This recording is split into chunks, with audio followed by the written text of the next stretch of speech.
former Fulton County District Attorney and Sheriff. Formerly a judge, and he knows a little bit about how these things go. From Mohawk Valley, legal eagle, lawman. He is the Sheriff of Fulton County, New York. Just such an amazing guy. This is the Rich Giardino Show, where the Constitution, crime, and politics meet. Hey, welcome to the Rich Giardino Show. We have a special show today for you on cold casing missing persons cases. We'll have with us Jenna Roth, who's a local cold case missing persons victims advocate who follows national, state, and local cases. Many of you don't realize, but over 500,000 people are reported missing every year in this country. The vast majority of them are found within 1 week. Most of them are either runaways, people with mental health problems, those with Alzheimer's or dementia.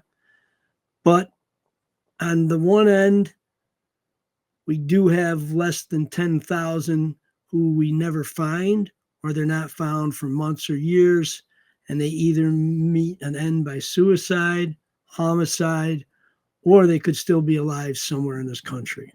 We also have about 5,000 cold cases of unidentified people that we know about in this country. There's probably a lot more, but those unidentifieds are the remains of individuals who've been found throughout the country and were never ID'd.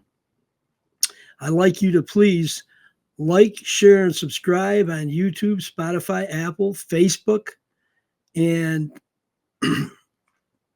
all other premium websites and platforms for cold cases.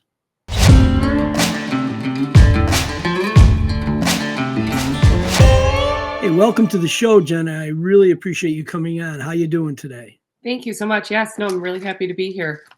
So ever since John Benet Ramsey, there's been a proliferation of websites, podcast shows. I mean, virtually you could Google cold case or missing persons and come up with thousands of dedicated websites to particular individuals or podcasts or shows.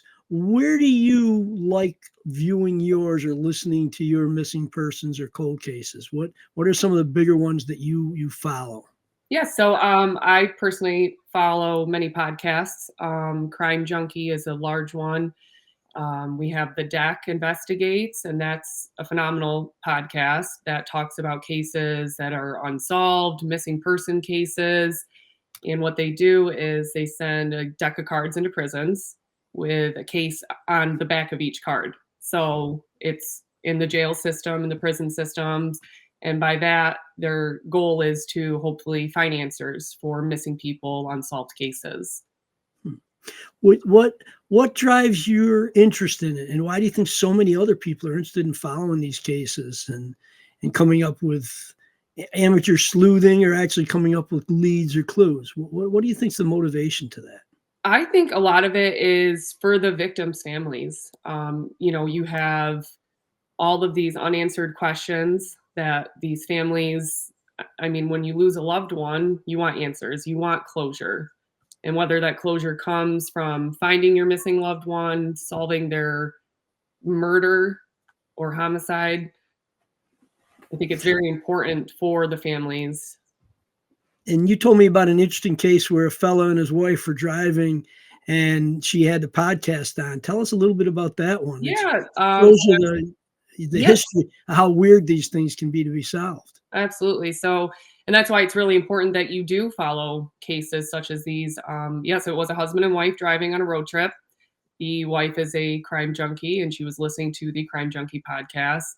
And something in the podcast related to the husband, and he put two and two together, and they were actually able to solve a cold case of a missing person.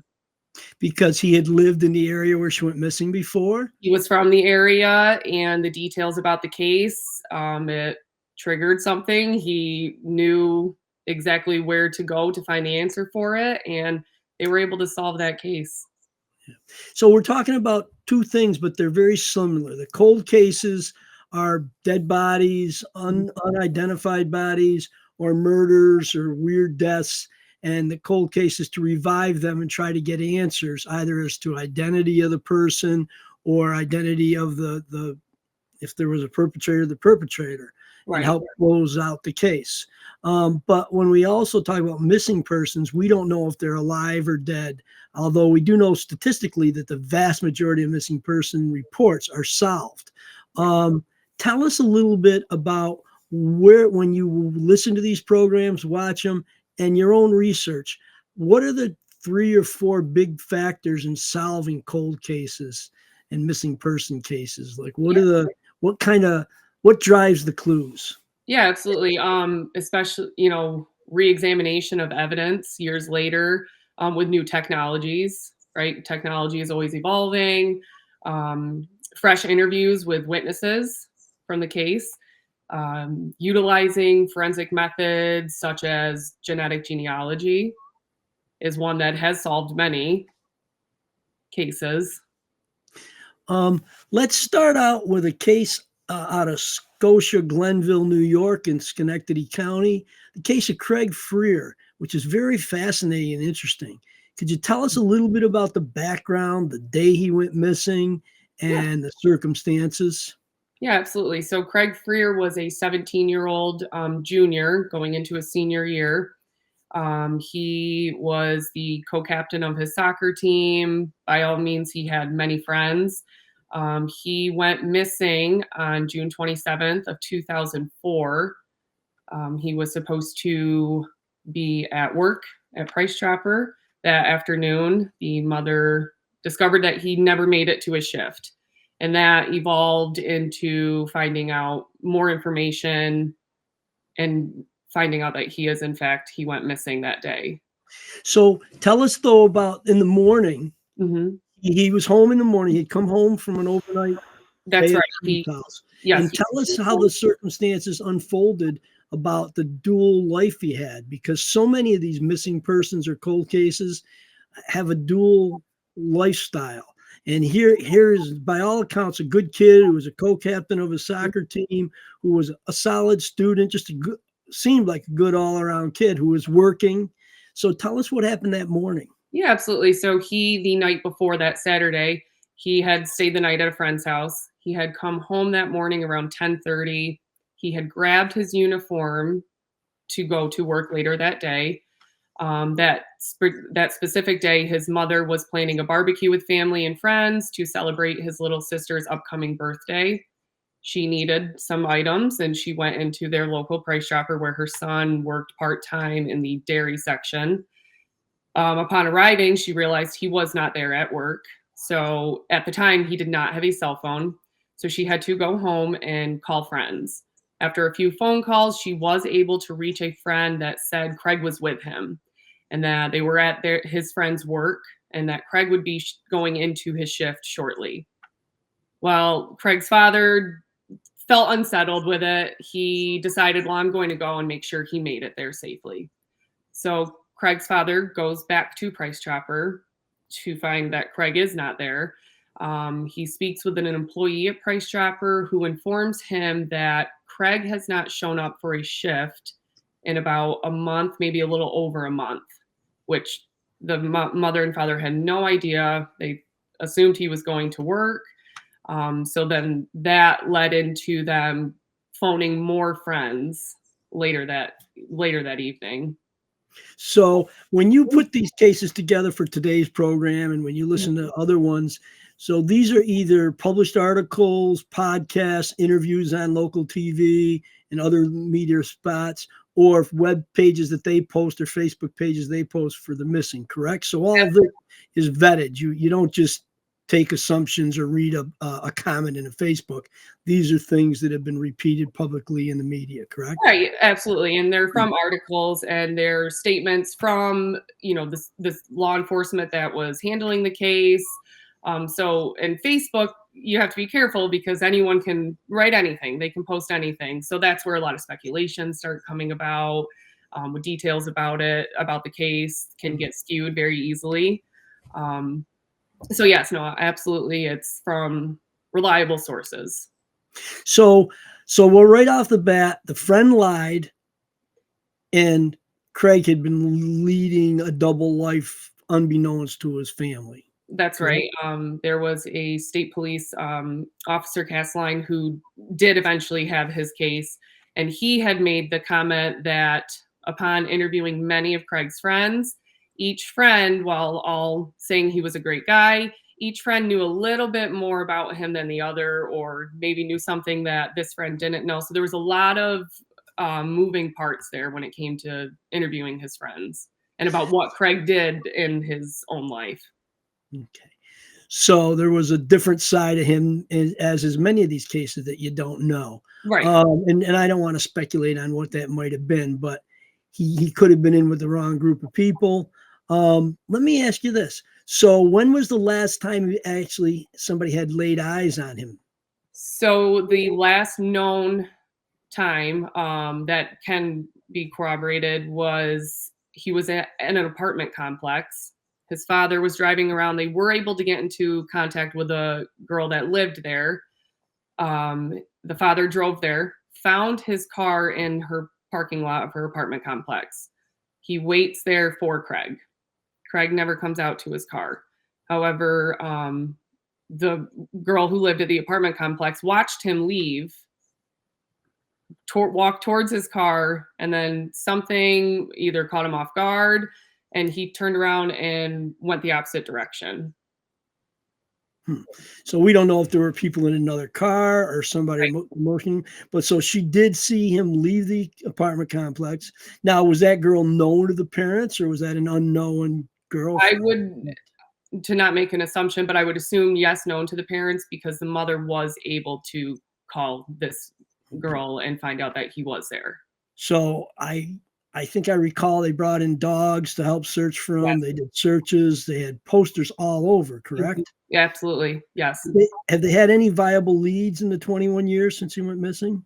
No, no leads that, of course, led anywhere. There was a group of 7th grade boys. There's 3 boys that claimed that they had seen him walking on the train tracks behind the apartment complex. Now, these train tracks lead right behind Craig's home. So, and he's been known to walk the tracks before. They said they saw him. He was wearing a long sleeve shirt, had a backpack on. However, from what his mother saw that morning, Sunday morning, and what the female in the apartment complex said, it didn't match the description of what he was wearing. So it was hard to tell if it was on the same day that they saw him as the same day that he had gone missing. And they can look this case up on their websites or Facebook pages for Craig? Yes, absolutely. There are websites that'll be available that you can look, and any tips or information, you'll know exactly who to contact. Okay.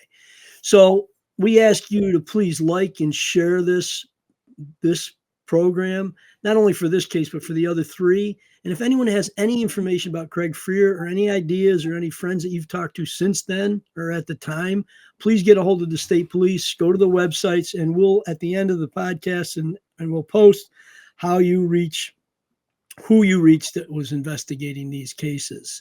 Again, there's the similarities to other cases is just walked out and disappeared. And a different side of the person that other people don't know. So to make your parents think you're working and you're not working for over a month, it raises some questions as to, was there something more that they didn't know? In any event, like, share, and subscribe, and remember to follow us so we can provide quality content to you on Facebook, YouTube, Spotify, X, Apple, and Rumble, among the other programs. So let's talk about Brian Galusha. Brian Galusha is a Montgomery County case that it's not a missing persons, it's a whodunit or what happened. Before we start, a lot of times people hear homicide as a conclusion in the autopsy or by the medical examiner. The only thing homicide means is the death was caused at the hands of another. So suicide is at your own hands. Homicide is caused by the death of another. Your death is caused by another. There's accidental and unknown. And so when you see homicide in an autopsy report, it doesn't mean that somebody murdered the person. it means it was caused at the hands of another, meaning it could have been self-defense, it could have been a car accident, but somebody else set in motion the incident that brought upon the death. So tell us a little bit about Brian Galusha and the circumstances of his death and the follow-up. Yeah. So again, like you had mentioned, Brian Galusha, he's from a small town here in upstate New York. He, by all accounts, that from what I've read, he had many friends in their community. They were attending an engagement party the night of July 24th, 2004. And again, he had many of his friends there with him. It was reported that there was a physical altercation that did break out, a fight between Brian and some others. He was said to then have walked away from the party, and he was found around 3 a.m. on the 25th, the morning of the 25th, so later that evening, on the side of the road, and it had appeared at the time he was struck by a vehicle. And then there was an autopsy, and was there publicly disclosure of the findings? Right. So the autopsy revealed that the findings of his death of blunt force trauma wasn't conclusive with being struck by a vehicle. Okay. So what steps were taken following that by the police or by the family to try? I mean, they knew he was at a party. They knew there had been a fight, and then he turns up deceased on the side of the road. So without getting too much into the details, they did their investigation, but they're inconclusive as to ever actually arresting anyone, correct? Correct. Absolutely. Yes. So what else do people need to know about this case to see if it triggers anything? What town was it that they found him in? So he was found in the town of Root. So the party, and that's, the party started in Charleston, but from when he walked down the road, he was then in the town of Root, where they eventually did find him. He was taken to Albany Med that night, or that morning, where that was then pronounced deceased. But really, for his case, there's a major lack of evidence when it comes to, if someone had a hand in this or how it all played out. And I believe for his case, especially, it's someone coming forward at this point. So what about, there was some conversation that a vehicle that was thought to have believed may have been involved was taken to the car crushing company or disappeared. Is that accurate? Accurate is, again, with stories such as Brian's, right? Speculation happens. It's a small town. There's lots of talk. I cannot say for sure if that was ever proven to have happened. But again, with a small town, there's talk. People talk, and that's how, it can hinder a case, essentially. So if anyone has information on Brian Galusha's untimely death, and they either were not interviewed originally, or have thought of something, or have had a change of heart and want to disclose something, was it the state police or the Montgomery County Sheriffs, or who's actually the lead agency now in that? So for that would be state police. Okay, out of Fonda. So again, like the other cases, while this is in a cold case status because it hasn't been closed, they're always active if something comes in the door, and they're constantly updating and following leads. Again, if you have any information about Brian Galusha, or you were at the party and were never interviewed, or somebody at the party told you what happened, don't just take it for granted that the police may or may not have that information. Please share it. Do this for the family. It's not always about an arrest and a conviction. A lot of it is the people wanting to know what happened, to give them a sense of closure. These are, unfortunately, when there's deaths involved, there's no happy ending. There is a conclusion. So, and then what are some of the other things that you enjoy or you found by watching these podcasts and following these cases, not just the ones we're talking about, but in general? I mean, are there any trends that you find or see, or anything like that in a lot of these cases? I think every case, they're so different case by case. So maybe, Mhm. to find trends between them, not likely, but a lot of it is finding answers for these heinous crimes that have happened, justice, for these victims. Mm. One of the things that is a lot of public awareness came about in the last 5 to 6, 7 years, that there was a big discrepancy in cold cases and in missing persons between African American females and others. And 40% of the missing persons cases and unidentifieds are young African Americans. And there was a big discussion about it and a lot of information provided that, in particularly when it came to serial killers and prostitute killers, that there was a subconscious lack of urgency based on perhaps the race or the age or a past criminal record. So in other words, if they found a body and it was identified as an individual who had been arrested 3 or 4 times before for prostitution or something, it didn't take the same urgency as a girl who disappeared walking home one night who had no criminal record, which the police have now gotten much better in redirecting their resources and making their investigation colorblind, in a sense that they're not subconsciously tainted to concluding that, well, this was probably this or that, So that was a big national trend. The increase of DNA and the increases in technology have really led to a lot of closure and linking people that, say, 10, 15 years ago, they couldn't get links. They now can. They can do another level of DNA testing. And there have been cases that is, 20 years ago, something was preserved properly and the DNA did not decompose, and they were able to get a DNA sample and link, either identify the victim or identify the last person, whether a potential murderer. Yeah. So those are all factors that come into play. Let's talk a little bit about Audrey Herron and where was she from and where was she missing from, and tell us about that case. Yeah, so Audrey Herron, she was a mother of 3. She went missing in August of 2002. She was from Catskill, New York. She worked at a long-term care facility. It was reported that she was leaving the long-term care facility and driving home in her 1994 black Jeep and just vanished, as simply as that. They never found her vehicle.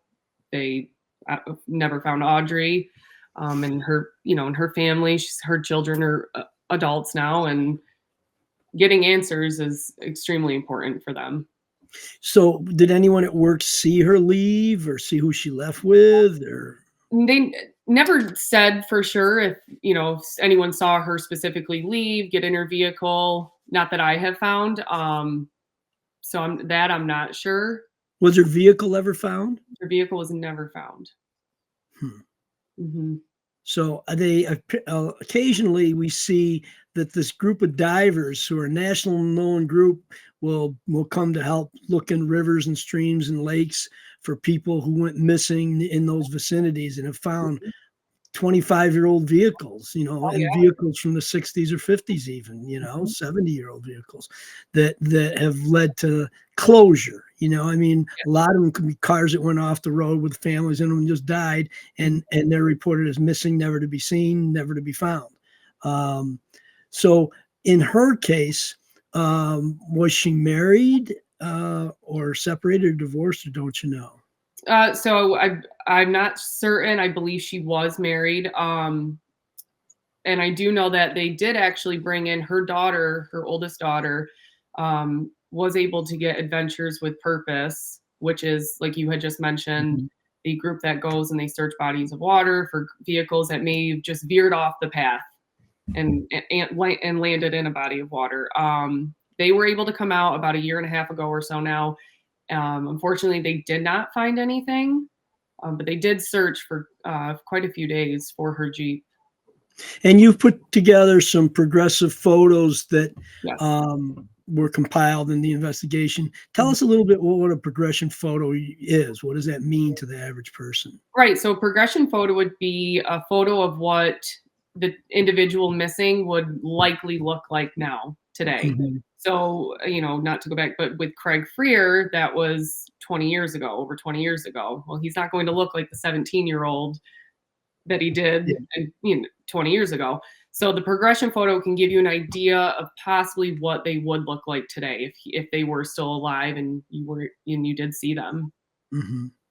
And when you've monitored these other programs and watched things, do they occasionally, rarely, or often find people 20 years later who assumed a different identity and moved on with life? Or what's the likelihood of somebody turning up alive years later? Yeah, I mean, there was a case that it just recently happened. A father went missing 15 plus years ago, and they found him living in another country recently. Yeah. And so, I mean, but it's rare. I mean, that, Mhm. of course, and you would love to hope that your loved one is still alive and out there, but it's rare. Yeah. Please share. This is the Rich Giardino Show, with the Constitution, crime, and politics meet.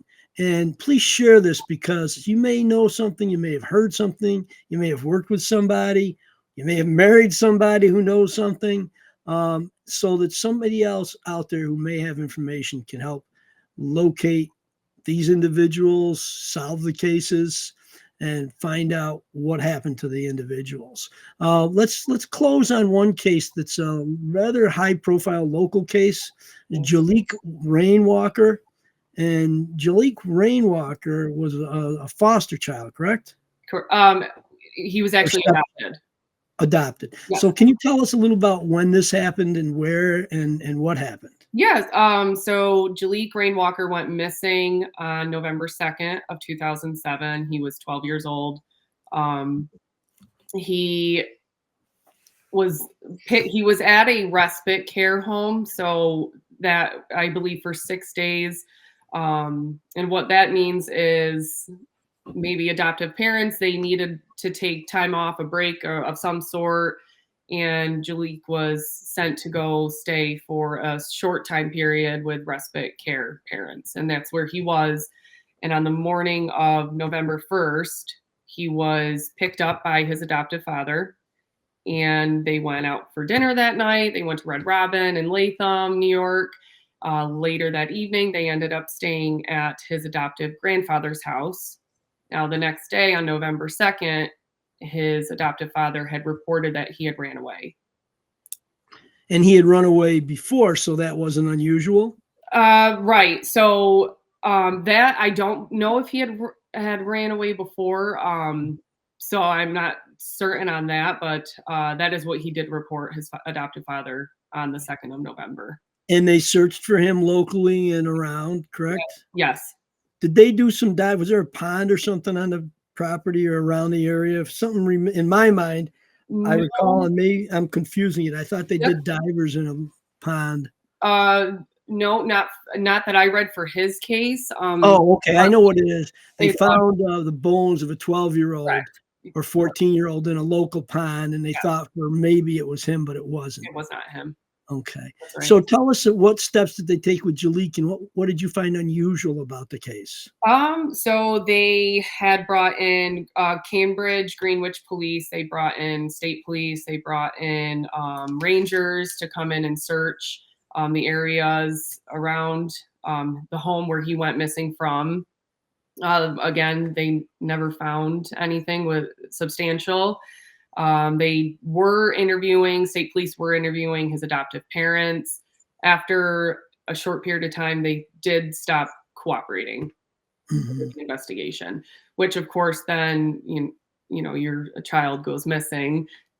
There should be no reason to stop cooperating. So that is when adoptive father was listed as a person of interest. And the adoptive father or the adopted grandparents were very cooperative, correct? Very cooperative, yes. Yeah. So who now, is it a state police case, or is it still the local police if people have? So it is state police. I do believe it is solely a state police case now, Okay. but it wasn't. You did progressive pictures on Jaliek as well, that you didn't develop them, but you found them. Right. So here's what he might look like today. How old would he be again today, roughly? 29 years old. 29. 29. Boy, time flies in their minds, you know. And it's funny because I go back to where I started, John Benet Ramsey, which was, there were a lot of missing person cases along the way and cold cases, but hers was so unusual. The parents were suspects. The brother was a suspect along the way. And they had some guy who was a pedophile make claims on an airplane, you know, halfway across the world. And so her case still remains unsolved. But I will tell you, I was in Colorado years ago, and we actually went to the Ramsey house. We couldn't go in, somebody else bought it, but just to go by and see, because they said there's a rear cellar window and things like that. So that was pretty neat. I being a crime junkie also, I've been to out west where the Hannibal Lecter character derived from, where a man was killing women and skinning their bodies and making mannequins out of them. We went to his property, which is no longer a house. It's just a vacant lot, and went to a few other places along the trails across the country. There's, you know, some high profile cases over the years. And these cases you've highlighted, I want to thank you. Again, it's Jenna Roth, and she's a missing person, cold case victim advocate, and not by title, but by what she does. She tries to develop leads and come up with things. And as you know, recently we highlighted the case of Kelly Sue Ackernite. Yes. And you heard a lot after that podcast, there was a lot of chatter, and I know that they developed a couple leads as a result of that, and they actually issued a search warrant, which was within a month of the podcast. So I can't claim credit for that, but the timing was very interesting. Still developing leads as a result of the podcast. So this does make a difference. If you have any information on the cases that Jenna and I discussed, please contact the authorities, the state police, Craig Frear, Brian Galusha, Audrey Herron, or Jaliek Rainwalker. You know, put these cases to rest. Let the family know what happened to these people, and let's have some closure. Hopefully we'll have Jenna on in future podcasts to go over more cases. Unfortunately, there's no shortage of cases, is there, Jenna? No, absolutely not. So I want to thank you on behalf of myself and the listeners and viewers for being on. We really appreciate it. It wasn't that bad, was it? No. No. Our hostage video, take 2 there. All right. And that's the Rich Giardino Show for today. Please like, share, and subscribe on YouTube podcast, on YouTube, on Facebook, on Apple, X, Spotify, and other premium platforms. Like and subscribe to The Rich Giardino Show, part of the Elite Influencer Network, wherever you get your podcasts. And we'll see you next time on The Rich Giardino Show, where the Constitution, crime, and politics meet.